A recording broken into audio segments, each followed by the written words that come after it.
and welcome back to more Spoopy Times in the Letter. Hey, happy Halloween, everybody! Hopefully, I get this out on time and it'll be Halloween, or if not, it'll be super awkward. But, anyways, whatever, regardless, happy Halloween. Hope you had a great Halloween. Hope you had a lot of candies, having a great Halloween currently, and you were safe and you partied for all the older people and all the kiddies. You get the candies. Either way, I hope everybody got candy, okay? Because I know I did, even though it's not from other people, but I just bought a box for myself, because come on, I'm not the only one who's guilty of doing it. But anyways, welcome back to more Letter. We are currently in Rebecca's point of view because in the last episode we only just started on it and we just kind of basically just picked up on filling in the blanks of what happened during when Rose called us as Rebecca, telling us about how Isabella had an incident where she fell down the stairs and please watch out for her, for her health kind of thing when you see her. So yeah, and also how she before that Rose was wondering whether or not that we were able to pick Isabella up at the mansion. That is prior to us not knowing that she just went off with Ashton because she found him there, coincidentally enough. So anyways, yeah, so as Rebecca, we basically left school. We had a little chat with Kylie. And Return of the Ghost keyboard, yes. So yeah, before that, we had a little chat with Kylie, and I totally missed out on the fact that Kylie and her older brother Rowan, the Suarez kids, they were the names, or at least Rowan's name was mentioned in the little camcorder recording that we saw as Marianne. How those stupid kids are just like, oh yeah, in the mansion, they're like, look at this letter, oh my god, it would be so funny if we put it in Rowan's backpack, he'll totally freak out. Yeah, okay, I caught up on that finally. I was like, oh my gosh, I totally didn't really, realize that till now. But anyways, whatever. So we had a chat with Kylie. We went to the mansion. We came there, but Isabella's already long gone. But we didn't know that yet, so we're kind of wandering around aimlessly in the mansion, trying to call out for somebody because it's all empty and everybody and the open house was starting to close. And then we hear crying, of course, as Rebecca. And then she was gonna go investigate it, but before she can really open the door to where the crying was, Rose shows up, of course, and she just freaks out, of course. And then Rose, I think, wasn't aware of Isabella leaving either, but she still had to deal with the Wrights couple, and also Marianne who was there. And then during that time, Rebecca noticed something really strange and really off about Luke. There was like a looming shadow over Luke, and it made her really super nauseous and super dizzy, and something about it really is like it just left her shook. Like she's like, oh my god, what the hell is this? And then afterwards, she kind of she shook it off, and then when she looked back, the shadow was gone. And then the Wrights couple leave, Marianne leaves, and that's when Rose came back to us and was like, okay, so I think Isabella might be in the parlor, just eating, but no, turns out no, she's not there. So Rebecca leaves the mansion, a little bit peeved. I would have been peeved because she was like, yeah, most of the time it's just me most of the time just went to me just driving up to the mansion and driving back into the city. And of course, Rebecca figured that Isabella would be with Zach and Ash when they were going to meet up to see the movie. Of course, she was right.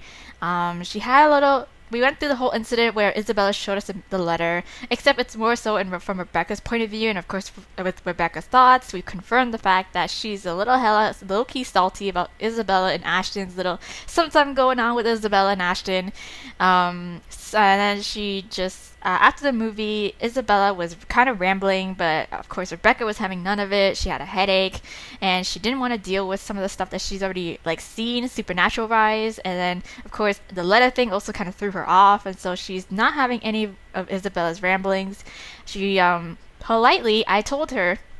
Well, I made Rebecca politely just kind of like a white lie about it. She was gonna straight up just tell Isabella, hey, I'm not up for talking right now. But I told her, hey, it's just the cold that's kind of acting up, and I'm not feeling too good. And so that's because Rebecca was really showing the fact. Coming off as really prickly to Isabella, and Isabella picked up on that, and Isabella questioned us about it, and that's when we said, oh, it's just a cold. So we were driving her home, and then during that time of driving home, we get another incident with the ghost. Rose called to check up on Isabella, but the signal is kind of weird. And then we heard words "help me" muffled through the speaker of the phone. But then we were like, "What the hell is going on?" But then Rose didn't seem to really notice either, and so she hung up thinking that we were busy and we were distracted because we were really thrown off by this whole like new voice thing, just like whispering "help me." But then so when Rebecca hung up the phone, it turned out that the voice was coming from behind her, and lo and behold, through the rearview mirror, she sees the ghost lady who's just chilling in the back seat and just hanging out, and that really caused her to freak out, low-key freak out. Rebecca low-key freaked out, almost nearly crashed the car before Isabella kind of like shouted for her to like hit the brakes and shit like that.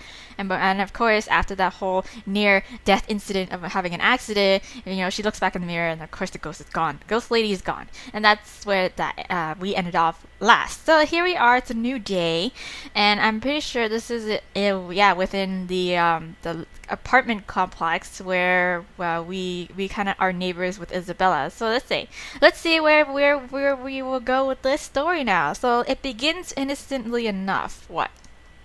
Tuesday mornings arrives like any other day before it, bright and clear, okay? Even though it comes with an extra helping of the unusual October weather, I appreciate being able to catch a glimpse of the clear skies lately, yes.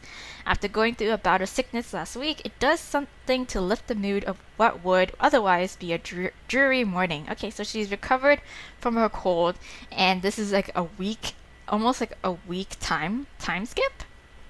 And despite being mostly a creature of habit, I wind up waking earlier than usual because of it. Okay. Still no earlier than Isabella, it appears. Okay.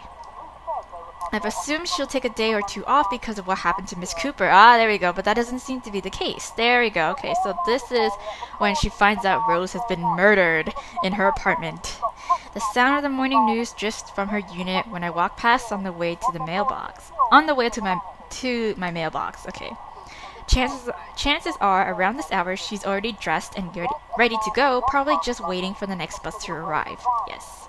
I've tried following her example before, but I don't think I'll be repeating it. Okay. Really, how can anyone be up before the sun is up? I know, crazy. It's a habit she got from home, she said, instilled in her by the kind of life she grew up in. Oh. Like clockwork, it's always at 4 a.m., either to help with the chores or prepare her little siblings for school. 4 a.m.! Holy shit. It surprised me the first time. She just didn't look like someone who could. In the end, I've simply passed it off as one of the many things anyone will have to get used to around her. Yeah. Not that I ever fully understand. I'm my parents' only child. We aren't well off, but so far I've lived a relatively easy life. I didn't have to think about bills or food for the next day, or paying for any siblings' tuition on top of my own, or supporting a sick father's medication. All I have to worry about were my grades if it gained mum and dad's approval, or what we'd be having for dinner. When put next to hers, they all pale in comparison. They look less like problems and more like petty issues this way. Ah, first world problems. Ha, petty issues. But as unimportant as it all sounds, sometimes its ugly head rears at the most inappropriate moments. And sometimes they come through your mailbox in the form of a fancy-looking letter, pretty ribbons and all. Oh, this is what I'm pretty sure this is the invite where she got for the housewarming. Yes, from the Wrights couple, or Hannah at least. Whoever sent this has spent silly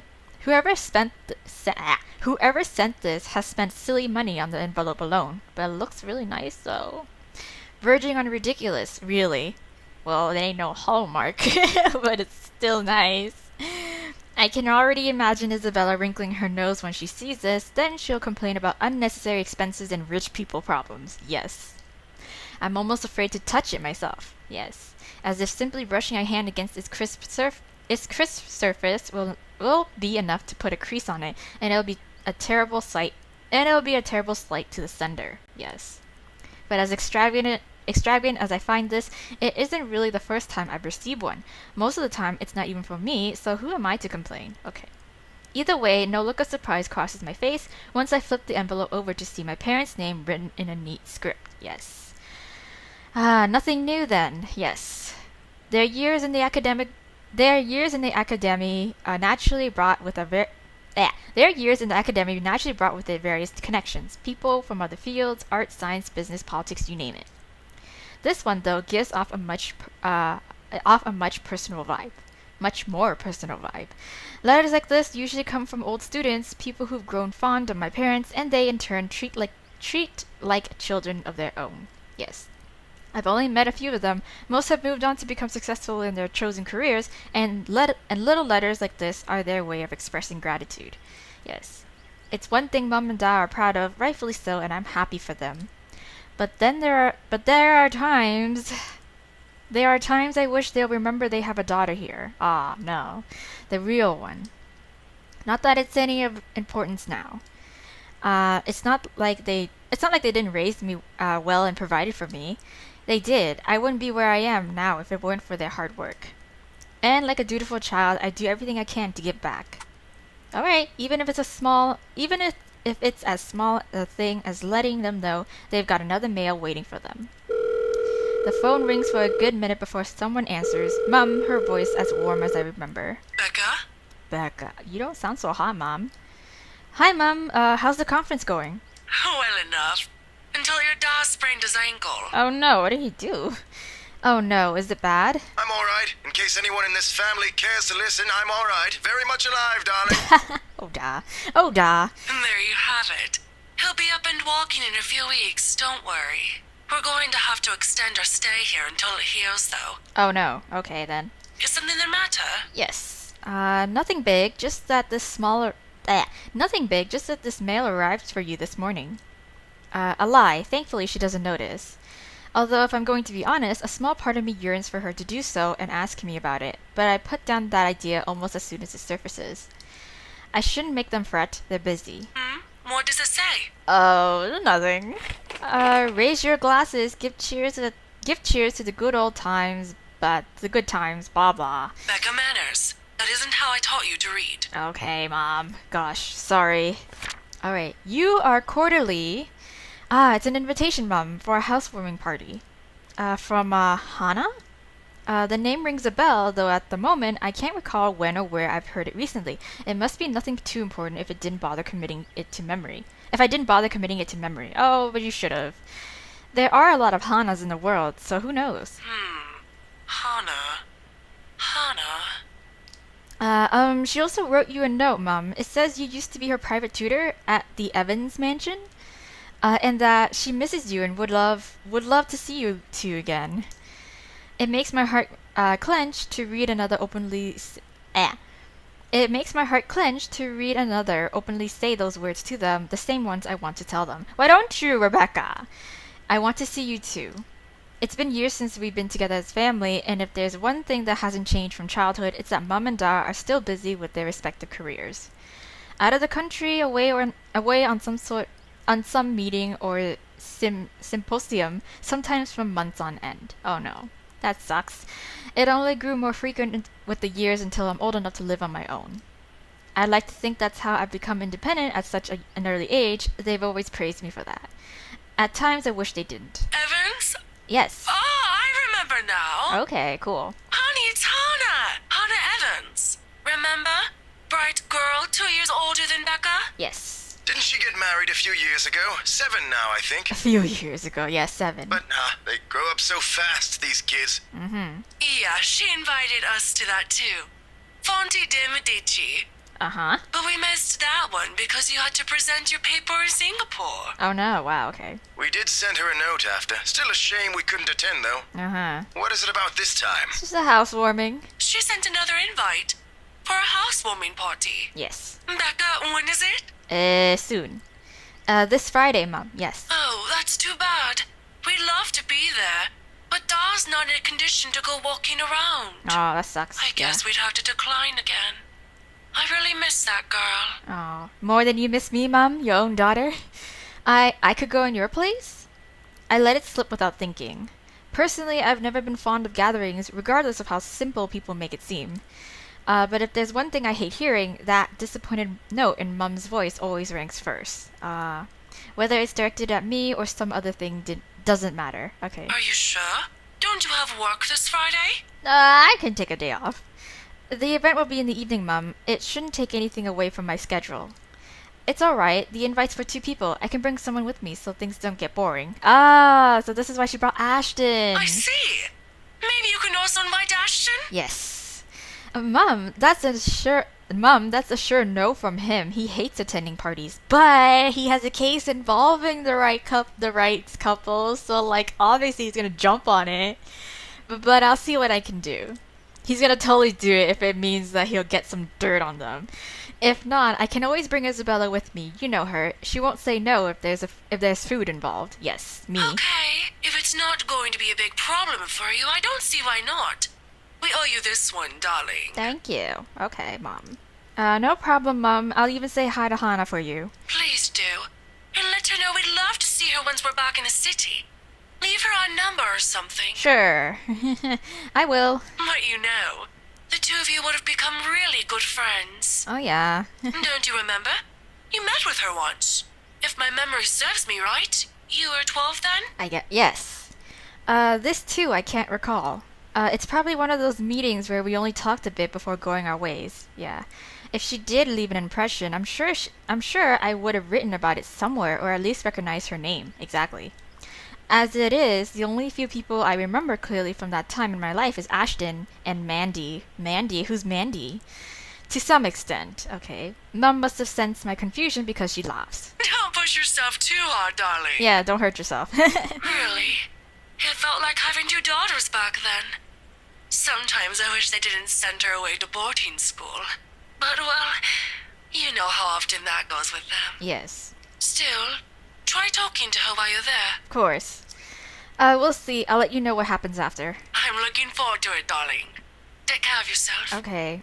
Will do. You too, Mum. Bye. Tell Dad to be careful next time. She chuckles then. A hearty one, tender and always light on my ears. She may be a stern teacher, but this is the part of her I love the most. The sound of it still echoes even as our call comes to an abrupt end, bringing with it a memory from so many years ago. Okay. When life and responsibilities that accompany adulthood are things far from our minds. Yes. If given the chance, I'd love to go back to those.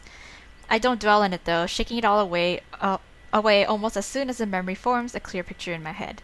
Yes. I've always wondered how Isabella can easily pretend everything's normal over a phone call, then bounce back to her usual self immediately after. I've seen her do it plenty of times. For me, it just drains whatever energy I have. Yes, same. I'm like Rebecca. And with a whole day of teaching still ahead of me, I can't afford to look exhausted in front of my students. Even for a wee bit, it's never a good example to set. So with another sigh, I put everything at the back of my mind and tread back to my room. The rest of my day waits. Alright. What? 15 minutes later, I'm heading back out, dressed for the day, my car keys in hand. No ghost ladies to accompany me, please. Ordinarily, I don't stop for anything. There's never a need to. That's the beauty of this apartment complex. It's quiet and everyone keeps to themselves. Ah, what a wonderful place to live. No useless platitudes in the mornings. No need to wear no need to wear a smile on your face, lest other people are nosy enough to ask. Today, however, what? The morning broadcast still plays from Isabella's room. Yes. My brisk pace slows to a stop and a frown gradually forms in my face. She hasn't left? Of course, this isn't unusual. There are times when I've left earlier than she did, like last Friday before their open house. But those days are few and far between. It only happens in the direst circumstances, though the last part of that might be a bit of an exaggeration. However, with what's happened in the last few days, maybe today is one. I mean, her mentor of so long was found murdered in her apartment, so... The death of a friend isn't something that anyone can brush off, and for someone like Isabella's the kind who gets attached to people easily. With Zachary, Ashton, and I, that has been the case. I can't imagine what she might be going through right now, especially when the woman was someone she owed a lot, despite their training being brief. I've given her the space last night in deference, but perhaps today might be the proper time to check on her? Oh, whatever, I've still got time anyway, yes. With light steps, I move closer to her door, hand already poised to knock. I think the TV's just on, but we made Isabella go to work though. Still, I don't do so I don't do so until I hear her answer me. Isabella, Belle, are you in there? No answer. Yes. After a second, I finally knock, lightly so I don't disturb her in case she's sleeping and has merely left the telly running last night. Never mind how she never lets that happen, ever, right? Waste of electricity and all, yes. I just want to check on you before I leave, is that okay? Are you going to work today? Belle? Still nothing. I'm about to leave, if you want, I can drop you off. Another round of knocking. Oh, okay, spare key. Then I'm fishing out a copy of her key from my bag and unlocking the door. She lent it years ago after I complained about the mess and offered my help in cleaning up. I thought the gesture was completely unnecessary back then. After all, I could always knock. But she never did bother taking them from me, always returning it or turning away from the conversation whenever I insist. At one point, I've simply stopped trying to hand it back to her. Aw. Isabella, I'm coming in, alright? No creepy shit. Without waiting for her answer, I push the door open and step inside. And it's a mess! Her unit's still a mess, yes. Instant noodle cups on the table, a pile of clothes on one side, paper strewn about everywhere, and an unkempt bed, among other things. This much is a given, will always be a given. I've been here several times already, and I still wonder how she can function like a human being with the place in this state, right? I mean, like, it would just, like, bother me, eventually. Like, I'll leave it at most maybe for, 2 days, max, if I'm super lazy, but, eventually I'd be like, I can't do this. Like, I need to clean this up. Like, I don't know. However, that's neither here nor there. I'm not sure what I'm expecting, but it's certainly not finding an empty flat. Granted, she could have left earlier, far earlier than usual. But she never ever leaves without making sure she has unplugged everything. That's something she doesn't forget to do. It doesn't help that her bathroom appears unused this morning. Another habit, and it can only mean that she hasn't been here since last night? Oh, okay, so I think I know where this is. I'm pretty sure this is when she had her little freak out at the office, and then she immediately went to Zachary's place because it's closest, right? Because that would explain how Rebecca's freaking out, about how she hasn't seen Isabella. So yeah, last night? Perhaps, even since the morning after Miss Cooper's death? No, she was there, but then she went to work, and then, she just never came back. Either idea doesn't sit well with me, what with the news we've been hearing lately, yes. The authorities are still trying to find the cause of death for all the victims. Yes. Early investigation revealed most of them were employed under Briar Realty Corporation at the time of death. Yep. Meanwhile, BRC has refused to comment on this. Gathering my wits, I immediately place a call to her mobile. It rings for a good minute, the sound a comfort in itself, but when another minute rolls by without her answering. Well, I'm not a woman prone to panicking. Sudden bouts of temper, maybe, but never panic, despite how I may sound when speaking. And when it ultimately goes straight to her voicemail, a sigh is the only thing I let out. Yes. Okay. So journal entry. Let's see what's she talking about. Okay. So Rebecca Gales received a housewarming invitation to her parents that morning. After informing them about it, she checked Isabella's apartment and was shocked to find that she hadn't come home last night. Yes. There we go. And it's confirmed here because this is Isabella's entry, or Zachary's entry. Yes. So there you go. So the pause doesn't last long though. In the next moment, my fingers are already moving across the screen in search of the two people who might be able to help. Yep, Ashton's number. It's Ashton's number I find first, then dial. Call it a habit, but even Isabella thinks he's dependable when the situation calls for it, despite how much they give each other grief. That already says a lot about him. There's Zachary, but around this hour, he's probably still sleeping. If he has freelance work, it's very likely he's just gotten himself in bed. He's the last person I want to bother, if anything. The wait doesn't take long. Soon a click, then Ashton's voice echoes through the receiver, rough and still heavy with sleep. He never did grow fond of mornings. I am the same. Becca? Christ, what time is it? It's... I don't know. What's up? Isabella. Not you, apparently. Good one. Did you call us early just to make that joke? Yes, bye. I'm going back to sleep. Oh, no. No, Ash, hold on. This is important. Becca, stakeout last night. Make this quick. Okay, sorry. I've still got a few hours before the chief bothers me. Okay, I'm sorry. Sorry, I'll let you go back to sleep after. It's just that... Wait, you were on a stakeout last night? Did I say that? Shit. Confidential. Forget I said that. Forget I said anything. Forget we had this conversation. Okay. So, you have no idea. About what? Yeah. About what? I also have no idea why we're talking so early in the morning, so there's that. Oh, okay. I don't know what happened there, but okay, yeah. No, will you stop sleep talking or whatever for a second? Belle didn't come home last night. She's gone. Who? Isabella. Isabella! Instead of an answer, a brief pause comes after, followed by something blunt and heavy hitting a hard surface and a string of rather colorful curses from him. The moment might have been one of the many things I'll keep to myself and remember fondly in the next few days if things aren't the way they are. When he picks up again, there's no trace of sleep left in his voice. Say that again, from the top. Isabella, gone. Hasn't been here since last night. Isabella's gone, Ash. She didn't come home last night. Her flat's empty, she left her telly running, and you know she doesn't do that, and... Okay, Becca, stop. Calm down first. You're starting to panic. Oh, my bad. I didn't notice. I am not. You are. Breathe. Okay. One person's not going to simply disappear like that. This is Isabella we're talking about. Okay. Did you try calling her? Yes. I just did. What did you think is the first thing I did? She's not picking up. It went to her voicemail. How about Zach? Did you check with him? No, because I didn't want to disturb his sleep. Not yet. I didn't want to bother him. You know he has trouble sleeping and all that. Alright, I'll go ask Zach. I'll call you back. Okay, and this is where Ash goes over to Zach's place. Or calls Zach first. Yeah, calls Zach first, and then Zach, discloses that information that Isabella's with him. No, wait. He ends the call before I can utter a single word of protest.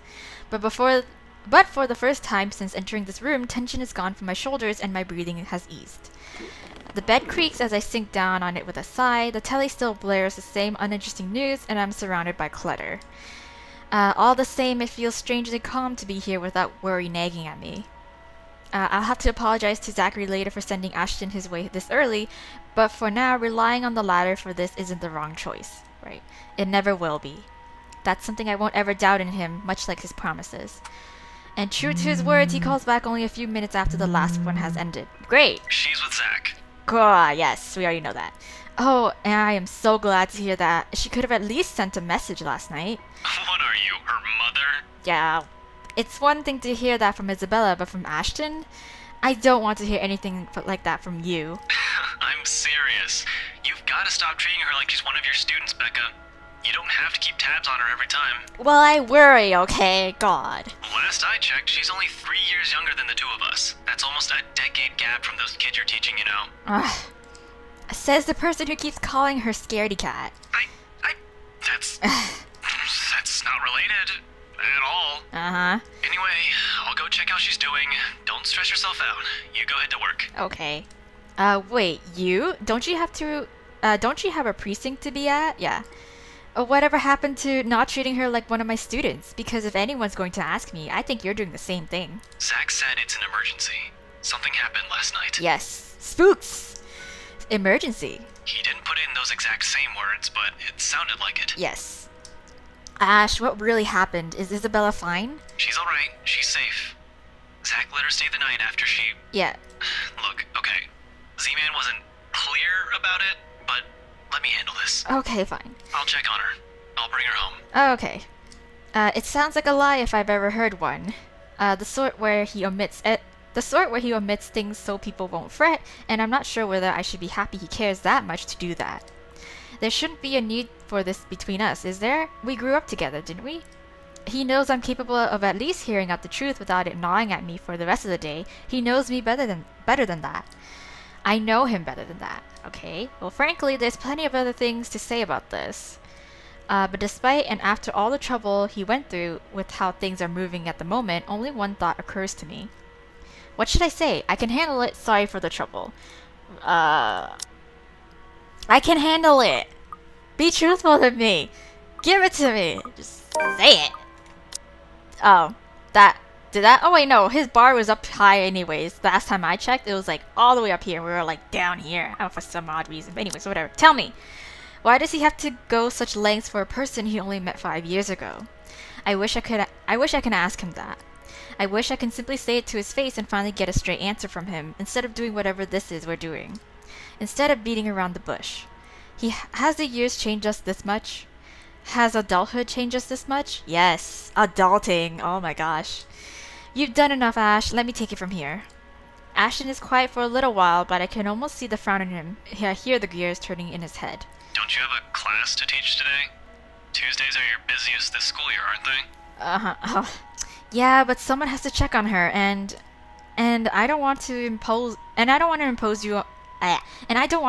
on you any further. I've already disturbed your sleep. You're not imposing. Besides, I'm doing you a favor. Okay. I know you, Becca.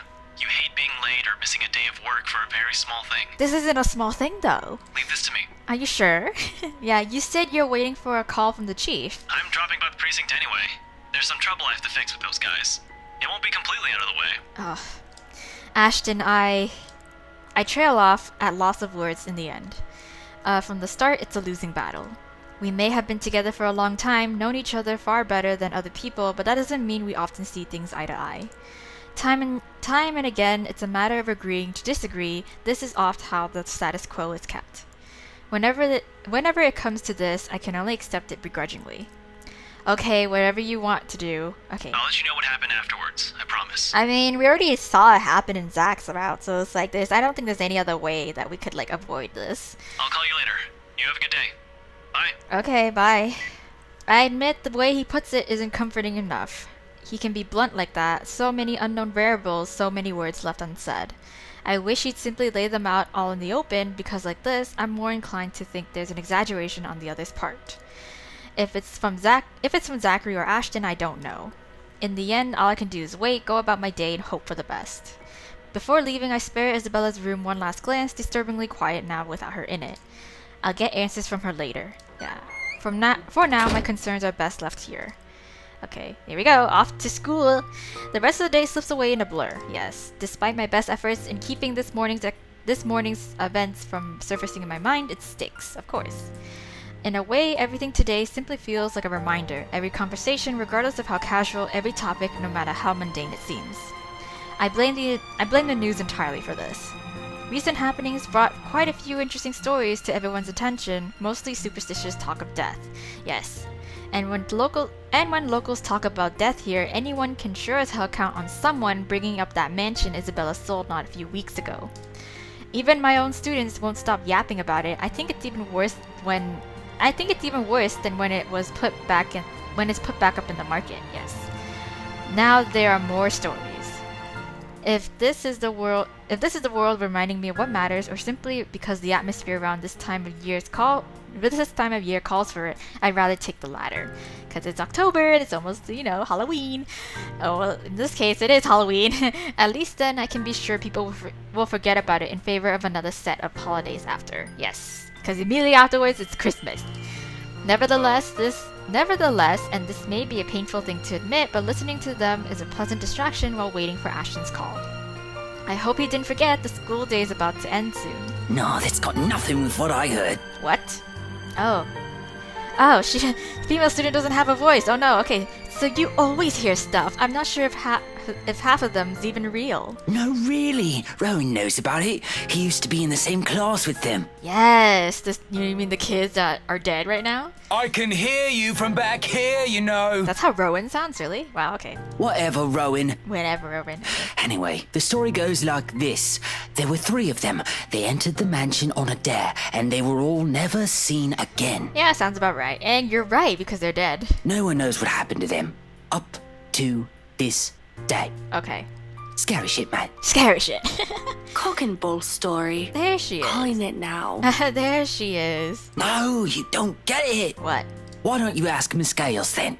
Better yet, why don't you go inside the place? I'm betting my allowance you can't do it. Well, you can't go inside the place now because it's actually a residence to some people, okay? Their talk immediately halts when I look up, all of them suddenly pretending to be engrossed in their current activity. Still a word to put a stopper to this nonsense is needed. Creativity and imagination fostered by these stories is one thing, but reckless ideas should be corrected before anything potentially tragic comes from it. Yes, like death. Back to your worksheets, everyone. And I don't want to hear any talk of dares or going inside that mansion. It's private property now, right? You'd all better stay away from it before... What the fuck? At the noise, the whole lot of them goes silent. You can almost hear a pin drop. The look on their faces would have made for a funny picture, but that's irrelevant at the moment. Who the fuck was that? If that is a student loitering around, someone's going to be in trouble. I'll be back. If you're done, you can leave your worksheets on my desk. Keep the noise to a minimum while I'm gone, okay? I can sense their eyes on me as I walk out the door. A muted kind of anticipation. A bit unnerving, but it's far more agreeable than the feeling of being watched I've been enduring these past few days. Oh, because Ghost Lady. Class is still in session for most of the rooms. Okay. In a few hours, once the final bell rings, however, this place will once again be filled with busy chatter and footfalls, an everyday cycle in itself. But for the moment, I let the silence guide me, my ears focusing on whatever sounds there are or there will be, searching for that distinct clanging of metal. A good minute passes, and for the portion of it, only my steps echo through the halls. And another. What? I'm about to turn around when... Oh my god! Did someone lock somebody in the locker? Are you kidding me? That's like... Ugh. The sound of it halts my footsteps. It's a little muffled and infrequent, but grows louder after each interval. Okay. With the hallway devoid of people, if I don't put a stop to it soon, it'll start to disturb the other classes still going on. Looking for it doesn't take long. Okay. All I do is follow the racket, and shortly I'm standing in front of a nondescript row of unoccupied lockers. This better just be a student just stuck in the locker, or else, like, Ghost Lady, what the hell are you doing in there? Okay, and from inside one of them, sitting in the middle, comes the noise, annoyingly disruptive now that I'm facing it. Wow, okay. Like someone's pounding on the metal door from the inside, hoping to get out. Leaning forward, I try to get a glimpse through the horizontal slats of whatever's causing it. But in this light, only darkness greets me and another round of clanging. Louder than previous one. More desperate. I've heard stories before from other schools from a few colleagues who had to deal with it once or twice. Although personally I've never encountered one myself, and I can only thank the heavens I haven't yet. But... this is another kid some other student stuffed in a locker. Yes. With a huff, I straighten up and study it briefly with a frown. Without delay, I reach for its handle and... at once it stops. Okay. Immediately replaced by the muffled sound of a mobile phone ringing. Mobile phone ringing. I give the door a few raps before taking my attention away. A second. Another. When nothing or no one responds, I finally avert my eyes and I pull out my mobile. Is it Ashton? Oh, Ash, oh my god. Ashton's voice greets me from the other end of the line, oddly cheerful in light of this morning's matters. Or maybe because I'm just expecting some grave or serious news from him. Instead, I get this. Hey, Becca. Hey, Becca. Well, you sound happy. I do? My voice still sounds the same to me. Is it because you got free food from Zach? There are only two things I know that could be the reason for that tone. Sweets, or he's gotten a good idea, or he's gotten a good lead in his case. Sweets. From the sound of it, I'm going to assume it's the former, since lately that case is all that's running inside his head. If there's ever a third one, I've never heard of it, yet. It can only be the two of them. It can only be one of the two, yeah. Ignore that. How's Isabella? Yeah. We were home a few minutes ago. I think she's sleeping now. Yes. Sorry this took a while. Z-Man gave us the puppy eyes after we tried to leave. Had some food prepared for us, apparently. We didn't have the heart to say no. Yes. That's alright. Is she okay now? I'm not really sure. She didn't say anything to Zach, but she mentioned a plan to take a few days off from work. Yes, to go do some investigation on her own. It was a passing comment before I left her, so I didn't get to ask. Okay. Must be because of Rose's death. Could be. It doesn't seem like it from Zach's story, though. No, because she got a spook. He said she was shaking when she got there. Yep. Shaking. The word triggers a memory. From 3 days ago, on the way home from her little treat after she sold the mansion, I didn't think much of it at the time, but I won't lie, it scared me. Yes, the window incident. The terrified look on her face, how she sounded when she suddenly screamed. Becca? Still there? Yes. Yeah, I just remembered something. Sorry, don't mind me. Look, if you can talk to her, get the story out of her. That would be great. She wouldn't talk to Zach or me even when I tried. Well, Zach kind of disclosed a little bit of that story, the window incident. Maybe she'll speak up if it's you? Maybe. I don't know. I'll give it a go, but I can't promise anything, okay? You know how stubborn she can get. But thanks for letting me know about this. No problem. If anything comes up, just drop me a line, okay? Yes, for sure. There's a short pause before he cuts the call from his end, and once again I'm alone with my thoughts. And this locker! Like, are we not gonna even try to open it now? But rather than answers, all I got from it are questions, more of them, one on top of the other, as if the world isn't planning to give me a break anytime soon. But that's a problem I'll tackle later, yes. Right now, I've got students who need to be taught follies of eavesdropping if their slightly open door and their smothered laughter from inside is an indication. Hey now. Alright, enough eavesdropping. All of you back to your seats. Is that your boyfriend, Miss Gales? Ha ha ha. None of your business. He totally is. A quick scuffle follows that comment. If there's a retort prepared at the tip of my tongue, I drop every pretense of letting it loose on them. There's no use arguing with teenagers sometimes, boisterous as they all are. They're still my kids, though. Rough around the edges, maybe, but still my kids. Huh. Shaking my head, I head back to my classroom with a smile, but not before taking a glance at the locker again. Yes, are we just gonna leave it? It hasn't made a sound since. Okay, whatever, not my problem anymore. Must be the wind. No, you... God. So without another look, I leave it alone. Okay. Blood. All in all, the entire school day ends without a hitch. Didn't notice that blood. Okay. Anyways, journal time. Let's see. Yes, blood in the locker. So worried about her friend's behavior, Rebecca informed Ashton about Isabella's disappearance. It had turned out that she spent the night at Zachary's and Ashton offered to pick her up. Rebecca went to school after and had a strange encounter in the hallway, not hallwat, with one of the student lockers. Yes. Okay, so it could have gone better, mind you, but with the exams nearing, getting out of work before the sun has set looks as though it's a far-off dream for now. Yes. At least until they're over, then we have the holidays to look forward to. There really are times when you simply take what you can get for the time being. Nothing wrong with that, yep. Living in the present and all. All I'm hoping for is this will continue until the whole day ends, yeah. There's still that promise I made to Ashton, and frankly, the idea alone doesn't sound good. If Isabella didn't talk to them, what makes them think she'll talk to me? If it's not like there's a hierarchy, is there? But, you know, girl-to-girl talk usually works. Just because I can handle Isabella's childish tendencies doesn't mean I can do it all the time. Really, those two give me too much credit. Nevertheless, I'm keeping my fingers crossed, if only because I'm also worried about her, and both Zachary and Ashton deem it important that somebody get the story out of her. Here's to hoping it's got nothing to do with that letter. Again. Too bad.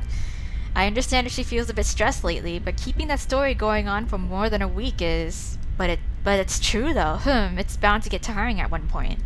Seriously, I merely don't want this to end in another argument. God willing, the cafe special will help smoothen things out. After all, it's always been food with her. Alright, or money. Yes, but mostly food. Oh, yes. Same. Alright, so at this hour, the cafe is usually filled to the brim with people. That's the reason Isabella and I rarely ever go here during the evenings. It's simply too much of a hassle when we can prepare food ourselves in the comfort of our homes, and there really isn't much reason to eat out lately. With life going on a busy streak. No time for long lines, better spend that doing something productive, yes? Sure. Lucky there isn't one tonight. Yeah, lucky there isn't one tonight. Only a few people are idling around the counter. 4 of them, in fact, a woman in her 60s and a teenager busy with his phone. Both are just waiting to be served with their orders. Okay. So.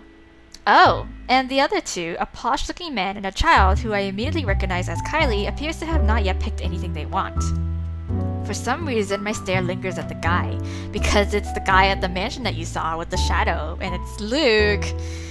Although dressed relatively well and looks harmless, I haven't seen him around these parts before. Someone new in the neighborhood, perhaps? Girl, you already forgot about him? Even after the mansion? Even so, there's something familiar in him. It feels like I've seen him somewhere before. Yes, at the mansion. That also begs the question of why Kylie is with him. It's his uncle, it's Tio. Of course, the girl easily takes a liking to anyone who buys her sweets, so it's both a bit worrisome and unsurprising. The blonde bloke doesn't look particularly thrilled with the company, though. I tear my eyes away from them soon enough once the guy at the counter appears, ready to take my order. That, and I'd also hate to be accused of oogling strangers, yes. 2 evening special takeout. He's already punching the order before I even finish. Saying my order out loud is really more for formality's sake and made out of habit. He has known Isabella and I long enough that if we ever drop by here, he already knows it's always because I'm buying dinner for the 2 of us. I rarely visit here alone if I can help it, but Isabella can sometimes be a bad influence. Yeah. He gives me a small smile before leaving to prepare my order while I fish for my wallet. Look, you little ankle biter. If I buy you the biggest parfait they have, will you please behave? Oh my gosh. I would just like 10 minutes of peace and quiet. Okay. You said you'll get me some bread pudding this time. Yeah, well, darling, they said they ran out of it. Yes. Just pick another one so we can be on our way. That parfait doesn't look as cute as the one my mom bought me. Oh my goodness. Parfait is just ice cream, sweetheart. It'll melt no matter how dainty it appears. In the end, it'll all look like an ugly puddle. Now come on, just pick one. It could even be the most expensive one on that list. I don't give a shit. Oh, language around the kids, the children. I don't care. I don't. Okay. What I would give for someone to buy you off my hands right now. Oh my god, damn, Luke. Like, I thought you actually low-key like her. Like, cause you know what? My whole attention instantly snaps back to them and their conversation. Jumping to conclusion isn't something I'm particularly fond of, especially when all I have are baseless assumptions, but you can't really trust a stranger these days. No one around the cafe seems to have noticed his words either, very suspicious words. Still, I don't move. Yet. But my hand has already shifted from my wallet to the book I'm carrying. A hardbound textbook looks harmless, but if a situation calls for it, it might be a good deadly weapon. Yes. Might. Just hit him with the spine. I haven't gotten the chance to try it anywhere so far. But here's a perfect chance. Today could be the day, yes. But you promised. Look, if you don't want a parfait, how about a bon appetit pie? I'm sure it'll taste just as good as any other bread pudding. She's like, no. I'll even buy you the entire tray. How does that sound? She's like, no. That's not what you said before. Yes. Well, sweetheart, adults change their minds sometimes. Suspicious looking man. You said if I come with you, you'll buy me a bread pudding, and I did, and now you won't keep your promise. Well, there's no more bread pudding, sweetheart. I want to go home. I miss my mom. Yeah, why is Kylie with Luke right now? Like, is she just getting picked up from school, maybe? No, darling, if I remember correctly, and I have a good memory, honey. What I said was, if you come quietly with me, I might buy you one. Okay, but why? Why is she here? The quiet part didn't happen. Oh. Though now that I'm sober, I think this is a bad idea. I should just ship you someplace else for that peace and quiet. Oh, girl, did you just seriously take a little, 10-year-old with you when you're, in the, mood for some munchies? Really? Oh, that's it. Yeah, no hesitation. Yeah. In a few paces, he's within my reach, and without warning, I'm slamming the flat area of the book against his skull. Damn, Rebecca! Shit! Ow! There's a cry of pain, followed by him instantly crouching down, hands nursing the sore spot. Almost comically, if this were a different situation and the safety of the Goretti student isn't at stake, I'd probably feel sorry for him. I mean, has anyone seen how thick this book is? Get behind me, Kylie. Miss Pink! Miss Pink. This is Uncle Tio. This is Tio Luke, actually. It's amusing how fast her expression changes from the pouty one earlier to something that of utter delight upon seeing me. But there's no time for any pleasantries, not even quick ones, because soon the man straightens and I'm readying my favorite newfound weapon for another hit. Except this time he's ready, and before I can land another one, his hand shoots up and catch my wrist in a firm hold. Damn. And the look on his face, of course. Bloody hell, woman, what's your problem? Because he's rich, and he thinks he has all the power in the world, and he's just gonna sue me. To say he's pissed would be a complete understatement.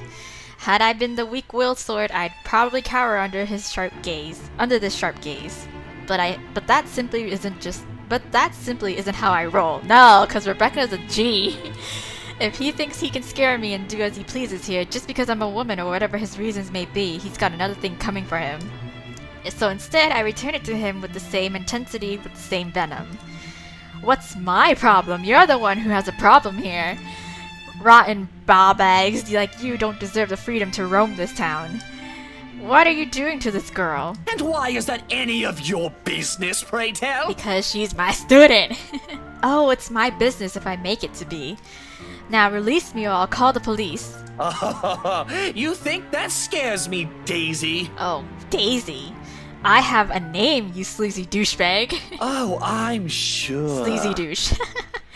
His grip on my hand only tightens when I attempt to shake it off. His tone may be dripping with anger and sarcasm, but the gleam in his eyes says it all. He's getting a kick out of this.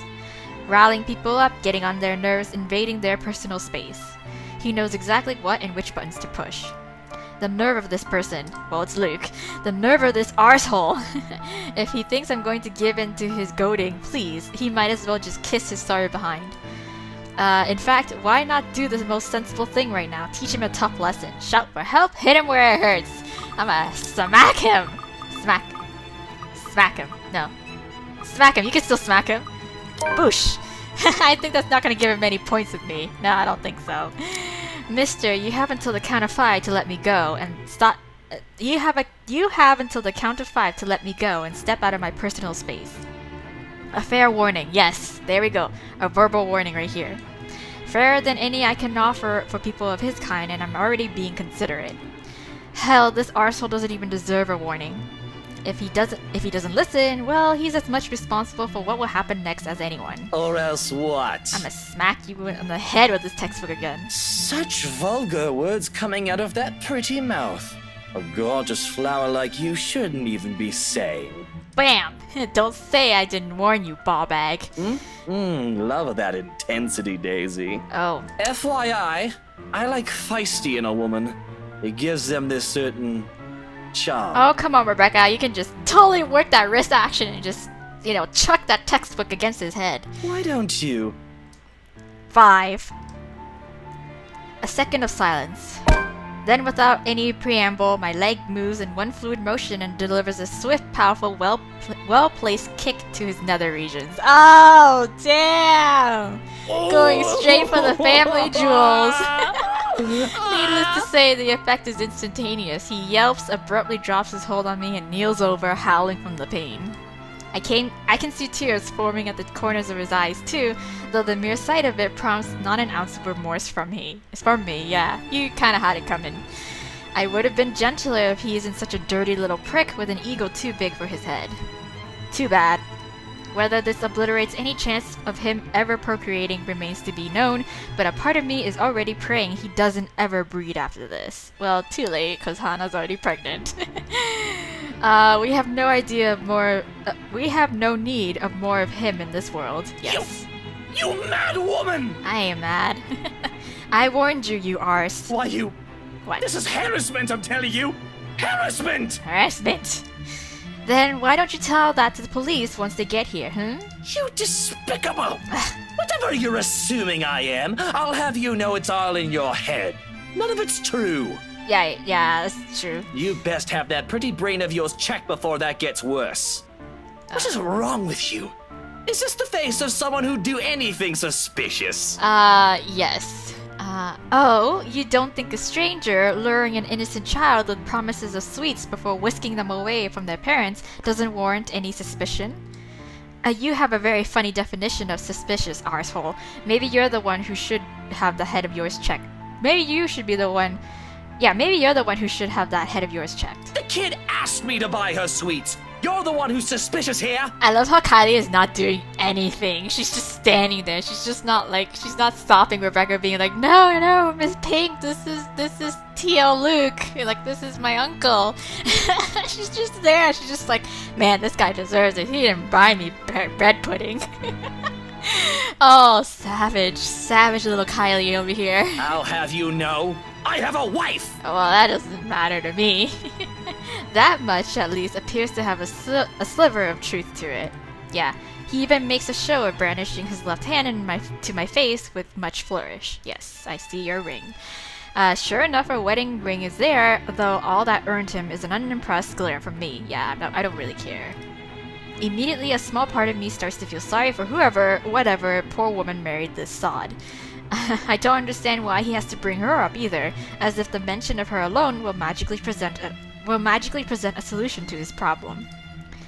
She must truly be a remarkable woman if she can handle a dirtbag like him. Yes. And Hana. even my wife of all people in this bloody city, has never, I'm telling you, accused me of such a scandalous thing! You crazy woman! Well, she's gonna accuse you of cheating though, but she handles it like a champ.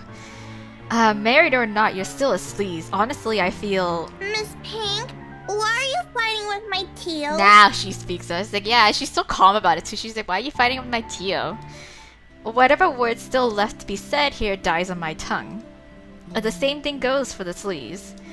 Beside us stands Kylie, gawking at us with the same curious stare she often brings with her.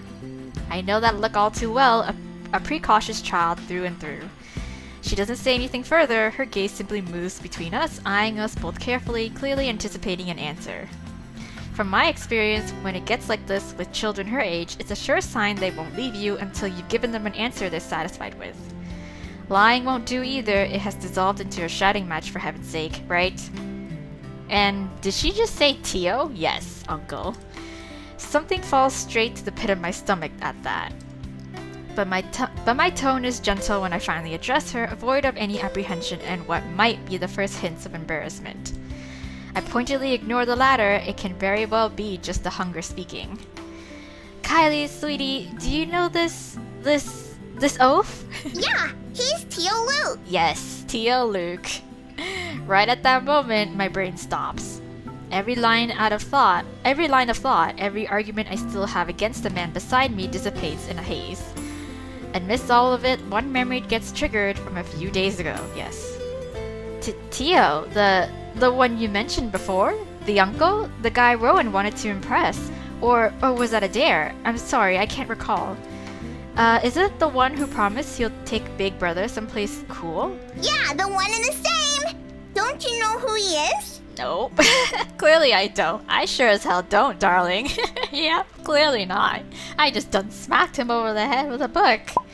Because if I do, I wouldn't have let everything I've said earlier come out of my mouth. He's my Tio Luke. Gazillionaire extraordinaire, am I? No, the fairy godfather. Oh, now she's defending him. She was just standing there throughout the entire exchange, just like, well, I guess I can let Miss Pink beat him up for a little bit because, you know, he didn't buy me my bread pudding, so, you know, it's all good. He's your godfather. That's nice. The one and only. Okay. Did I get that right, Tio? Yes. More than right, sweetheart. Now he's totally gloating because I'm in the wrong. I'm sure Miss Pink here understood everything you said quite perfectly. Whatever it is that landed at the bottom of my stomach prior has shot straight up to my face and stayed there. The heat from it slowly spreading to my cheeks, coloring my face in almost the same shade as my hair. If only the earth would swallow me whole here and now. His eyes are on me, and I can feel them jeering, mocking. I can't even bring myself to look at him. Yeah, what's in there? Amusement? I doubt it. He's probably having the time of his life right now, right? But I know. I can hear the sneer in his tone alone when he talks. He has that smug grin on him. Which I may or may not want to punch off his face at present, just for the hell of it. Yes. But damage control, yes. I need to do some damage control before this whole thing goes south. Apologize to Luke, apologize to Kylie. I guess I should apologize to Luke, because I did hit him. Yes, apologize to Luke. Yes, whoops. I think that'll give him, yeah, that'll give me points with him, of course, obviously. Though it pains me to apologize to a sleazebag like him, this is my mistake. With Kylie watching us close by, I don't want to set a bad example for her, do I? Yes. I'm surprised she grew up the child she is. If anything, I want to be the role model this man couldn't possibly become from her. Even if it means taking a few blows to my ego and stroking his insufferable one, yes. No choice here. A deep gulp of air, a short moment to swallow my self-respect, and then I'm facing him. The words are out of my mouth in a single breath. I'm really, really, really sorry, sir. Yes. I'm the bigger person here. I had no idea. Yeah, his smirk is impossible to miss. He's not making an effort to hide it, and even the smile is so irritatingly present in his tone. If I could slap it off of him, I'd do it in a heartbeat, but damage control. Now, it's an honest mistake, Daisy. No, I really mean it. I actually thought you were, and then... It's fine now. It probably happens quite a lot to a few people who look suspicious to you. But you do look suspicious, not gonna lie. Seems I'm one of them now. But don't lose sleep over it. Oh my god. Ugh, I want to punch him. I don't want to punch him too now. Do be careful with that book, though. A little more and you would have dislodged my poor brain off my head. Yes, I know how to use the book in more ways than one. What would I ever do if that happens? You'd probably sue me. Oh no, did it leave a mark or anything? If you want, we can have it checked. I'll handle the expense if there's a need for it. Now, what kind of man would I be if I let an attractive woman such as yourself do that? Why don't we just look at it this way? What? My forgiveness is coming from the utter goodness of my heart. Okay. Alright. Whatever. So full of himself, right? Exactly the kind of person I'll happily leave to die in a ditch somewhere. Yes. Of course, sir. Why didn't I think of it that way? I know, right? Oh, God. But even someone as capable as you is bound to have a few lapses. No harm done, Daisy. Let's move on from this. Yes. Well, if you're going to put it like that, then I guess there's nothing left for us to talk about. Yes. I figured as much. Okay, bye. Gotta get my dinner. Awkward. Yes, the whole exchange is nothing but an awkward display of fake pleasantries. One that brings much agony to the very pride I willingly held back a while ago. I might need a drink later, so I can forget any of this ever happened. Yes, good idea. Who would have thought the time would come when I'd meet someone tougher to handle than Isabella? Well, you know, miracles of miracles, I swear. I mean, Luke, I think, tops anything, you know. Though, to my surprise, he offers me a hand shortly before they leave. For a shake, I realize after a long minute of staring at it. Okay. I accept it, albeit half-heartedly. But all of the goodwill that small gesture represents melts into thin air when he winks at me. Ugh! Winks! The gall of this man, I know. However, there's no moment to ponder about it. Gotta get at my takeout.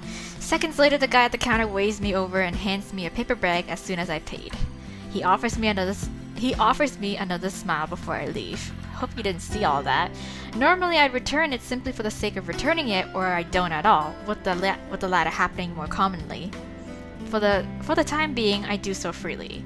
After that encounter and the scene we've caused, seeing a friendly gesture being extended to me, albeit from a person I barely know on a personal level, it feels like a reassurance, despite bearing no promise of better days. I take what little I can of it with me as I step out into the night. Okay. Oh, Jesus. A cloudless night sky greets me when I walk out of the cafe. Beyond the tall buildings, a blanket of stars spreads out before me. Ah, pretty. Anyway, so let's see what the journal has to say about this. We got a lot of shit happening. Let's see.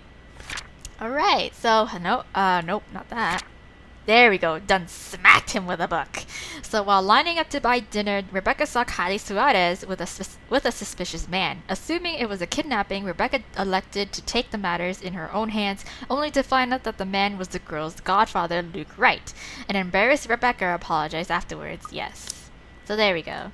On our way home now, to Isabella's place. So Isabella once told me that the best place to view it, Isabella once told me that the best place to view it is someplace outside the city, away from the noise and the obtrusive lights. Yeah.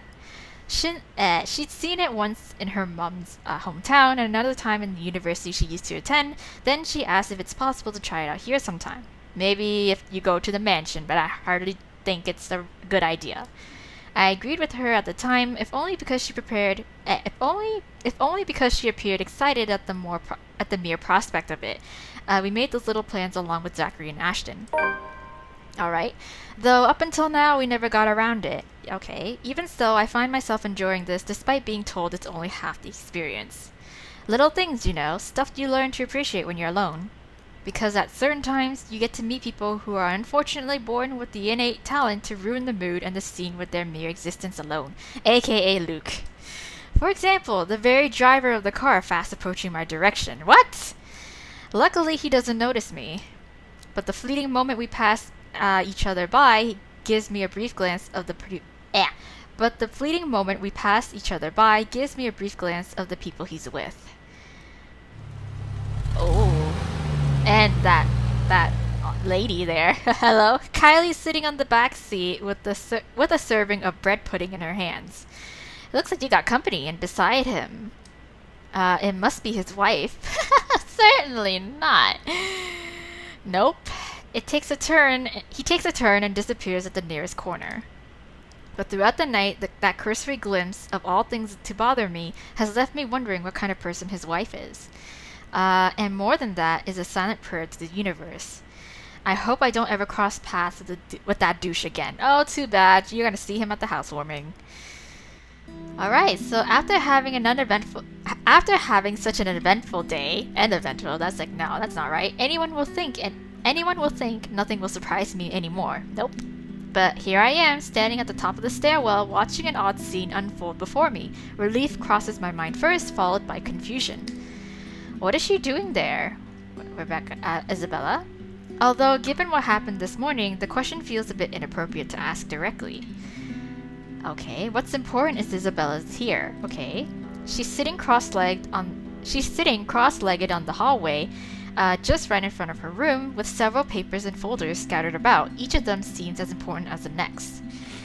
Oh, here we go. Yeah, she was doing a little bit of investigating on her own, as she realized after she left the office.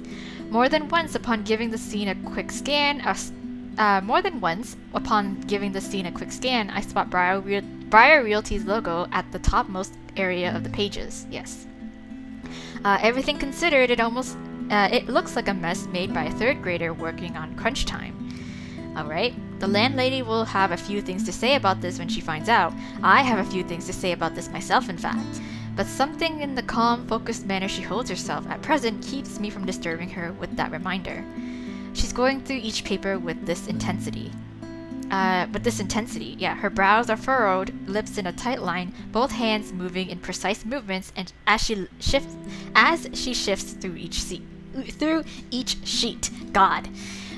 When she finds something of note, she moves closer, nose almost touching whatever paper she's holding, and grabs her phone to call someone. Hello. Sorry to call you this late. There's something I just want to confirm, if that's okay. Okay. Yeah. Oh. Okay. Thanks anyway.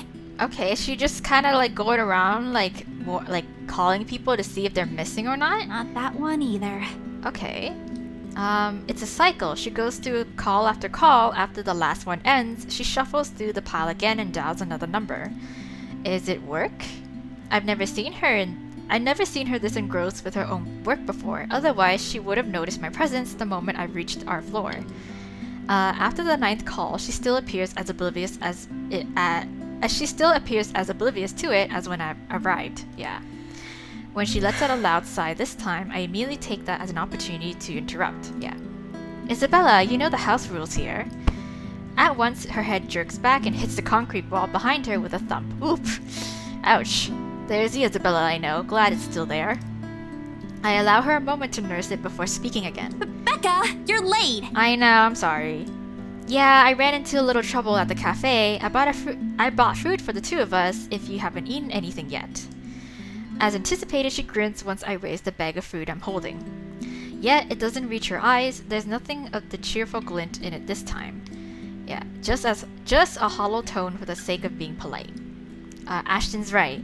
Something's happened. Yeah, maybe later. Later. Oh my god, you're not hungry for food, Isabella? I've gotta finish this first. Just leave it here. I'll eat it once I'm done. Thanks, Becca. Okay. You can't eat this here. You know how the landlady would react. Why are you even working outside? Your room's right there. I know. Sorry. It just feels stuffy in my apartment right now. Right. I'll go back inside once everything's been aired out. I promise. Okay. That has never bothered you before? Well, it bothers me now. Yes, because of ghosts. Spooks. Oh, really? Just now? I find that hard to believe. Yeah, just now, I find that hard to believe. Yeah? Shouldn't you be happy? I mean, you've been complaining even if it's not your room. Right. Now I know how you're feeling when it's messy, so I'm going to clean. Isn't that a good thing? Uh-huh.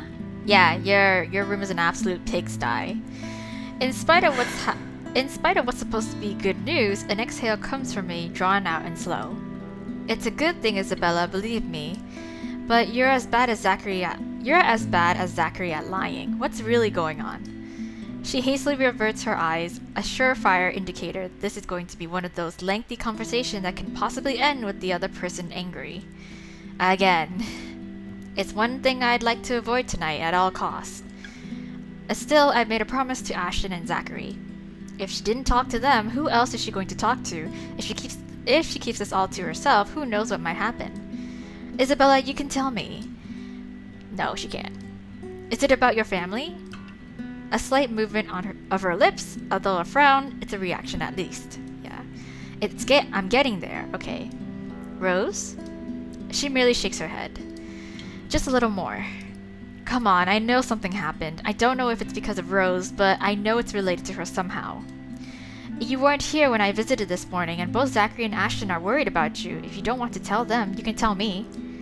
Does it have something to do with work? Office? If I didn't know her, I might have missed it. Yes, she shifts then, her fists clenching tight and teeth biting her lower lip, and there's fear. The look in terror is the last thing I expected to see out of everything. Her mouth trembles briefly before she opens them. When she finally voices it out, the words simply spill out of her mouth. One after another. All of it. True to what I promised her, I listen. Yeah. Because this is something she's been keeping to herself, even from the two most dependable people I know. The fact that she chooses to tell me this speaks a lot to me. Becca, she was there again. Yes. Come on, Becca. You've seen her before too. More than one occasion now. Last night? In the office? Boss passed me all of Rose's lurk load yesterday. For the Ermengarde mansion. I had to stay late to finish them all. Yes. And then, when I was about to go home, I saw her. Yes, her. I saw her again. Uh-huh. She was standing in front of me again last night, Becca. Yes. I couldn't get away. She was blocking the door. If I hadn't hidden myself, even if I made the tiniest noise, if she found me. Yes, I've nearly screwed that cutie up. Becca, she almost did. Oh man, yeah. If she saw me under my table, I think that would have been the end of it. Yup. I'm scared. Uh-huh. I don't blame you. I'm so scared I won't be able to do anything. Yes. By the end, her hands are trembling and her breathing comes out in rasping intervals. For a long moment, I let the silence stretch out between us, let her sobs fill it instead. But even as her soft whimpers died down minutes later, there's a heaviness hanging in the air. Not just from her, but also from me. From my exasperation over this whole matter, from my own frustrations over her stupid superstitions, when she could do us all a favor and grow a backbone. But girl, it's all real! She may be young, but she's no longer that young. It's about time to put an end to this. She can't keep going on like this. She's still got plenty of years to live out. And what if she goes home? What if we're no longer there to keep her fears in line with what's real? What would she do then? I'm more afraid for her, for what kind of imagination she will do, for what kind of imagination will do. Let's try that again. I'm more afraid for her for what that kind of imagination will do to her than of what some imaginary monster could do. Oh, girl, if only you knew. But with the manner she's looking at me right now, there's an expectation in it, a hope and a plea sewn together. She wants me to believe her this time. If it's like that, then what am I supposed to say now? You go along with it. What she wants to hear or what she needs to hear. Is this why you didn't go home last night? Yeah, let's just go with it. Come on. Let's just, don't make her angry. Don't make her, like, you know, snap. She's very emotional right now, so, you know, don't add fuel to the fire. As much as I want to set her straight, a reprimand isn't what she needs right now, right? With that pouty face she's giving me, I doubt it'll even end well if I push it. Yeah, exactly. So I know her. When she wants to be stubborn, she's stubborn. But there are moments when she can be acquiescing too, times when she'll be more accepting of what I tell her despite her inclination to disagree with it. That talk can wait. Yeah. In the meantime, I'll be the ear that listens to her without judging her, without criticizing her, despite my own opinions on it. You should have called me. She stares at me like I've grown another head, and a laughter slips out before I can stop myself. There? I can't do that! I know. What will you do? Hit her with a book? You'll be dead before that happens. And that isn't what I'm talking about. After you got out, you should have phoned me. You didn't have to go to Zachary's. Yeah, the corners of her mouth curl up, a sheepish smile by general definition, but this is Isabella. Her smiles are never half-hearted, never lacks her high spirit. In spite of this, I know everything is going to be okay. Somehow. After all, she's learned how to pick herself up long ago, long before we met, yeah. Oh, yeah. Sorry. Yes. I don't even remember how I ended up in Zach's place. I was in a hurry to get out of the office, and it was already late. I know, yeah. Besides, I don't really think you'll believe me if I wake you up over something like that. I know, that's true. That's besides the point. Yeah, that's beside the point. True or not, there are people who will always be concerned about you. There's Zachary, but he's the first person you went to, and you didn't tell him anything. You just slept there. Yeah. There's Ashton too, and me. But how do you think I'll be able to explain to your aunt or your family if you suddenly disappeared? Think about that. Right. I'll remember that next time. Okay.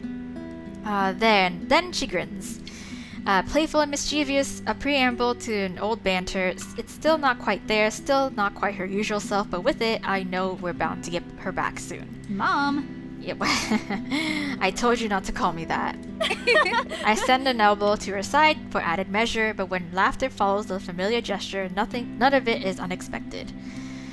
This is what's comfortable. This is how we found an equal ground despite our stark differences. So for the moment, I accept things as they are. Afterwards, a hush stretches out before us. For Isabella, this is rare. This isn't her. Yet in this moment, as she fiddles with the edge of another paper near her, as she hugs her knees closer to herself and lets a pensive expression linger on her, it feels strangely fitting. As if this is where everything's supposed to lead to if we allowed it long ago. Seconds later, the moment is broken by the sound of a door easing open and a voice begging some little peace. How many times have I told you girls not to loiter around the hallway? It's noisy. Some people here are trying to sleep. My bad. Quiet down or go do your talking inside. I'm pinning a memo to your door the next time this happens. Okay, sorry.